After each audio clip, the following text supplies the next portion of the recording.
رضی صدیقی صاحب کا سوال ہے. جی. یہ پوچھ رہے ہیں السلام علیکم، جزاک اللہ وعلیکم فار یور السلام. گائیڈنس. جزاک اللہ. اسلام میں بلڈ ریلیشن میں میرج حرام ہے. سائنٹیفکلی یہ پروفڈ ہے کہ بلڈ ریلیشن میں میرج سے کافی جینیٹک کمپلیکیشن آتی ہیں. مائی کویشچن از آدم علیہ السلام اور حوا علیہ السلام کے کیس میں جینیٹک کمپلیکیشن کیوں نہیں آئی؟ اس سلسلے میں ایک بات تو یہ ہے کہ اس وقت کا ڈیٹا موجود نہیں ہے کہ اس وقت جینیٹک کمپلیکیشن آیا یا نہیں آیا. اصل بات جو ہے اس میں جو پابندی ہے اسلام میں وہ اخلاقی بنیاد پر ہے. باقی لوگوں کو آپ کنونس کرنے کے لیے، سمجھانے کے لیے آپ بہت سارے دلائل اور آرگومنٹس دے سکتے ہیں، لیکن اسلام نے جو بلڈ ریلیشن میں جیسے بھائی بہنوں کے درمیان، جو اپنے بھائی بہنوں کے درمیان جو شادی سے روکا گیا، یا پھر بیٹے کا نکاح ماں سے، ماں کا نکاح بیٹے سے، یہ جو روکا گیا اس کی بنیاد اخلاقیات ہے. چونکہ شادی کے پیچھے جو وجہ ہے وہ ہے خاندان کی تعمیر.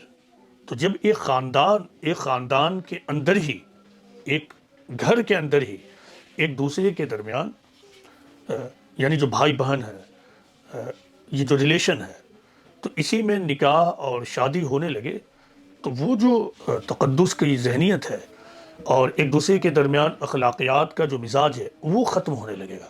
ایک چھت کے اندر بھی ایک دوسرے کے ساتھ رہنا مشکل ہو جائے گی.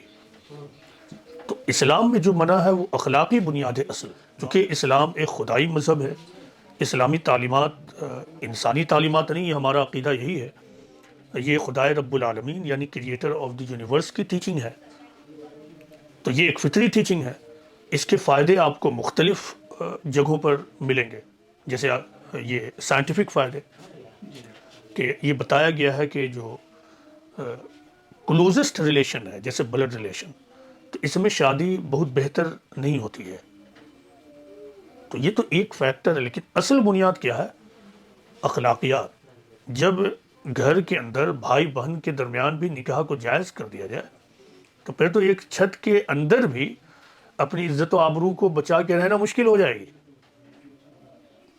بہن بھائی کے ساتھ نہیں رہ پائے گی، کیونکہ بھائی کے ذہن میں ہوگا کہ میں اس سے نکاح کر سکتا ہوں. تو ایسی عورتیں جن سے مرد نکاح کر سکتا ہے یا ایسے مرد جن سے عورت نکاح کر سکتی ہے، تو ان لوگوں کو دیکھنے کا طریقہ، اور پھر وہ لوگ جن کے ساتھ ہمارا ریلیشن اس معاملے میں حرام ریلیشن ہے، تو ان کو دیکھنے کا زاویہ نگاہ بدل جاتا ہے. اور یہی وجہ ہے کہ ایک چھت کے اندر ایسے لوگ ہوتے ہیں. اس کے پیچھے اصل وجہ یہی ہے. اور آدم علیہ السلام کے زمانے کا تو ڈیٹا ہی نہیں ہے ہمارے پاس.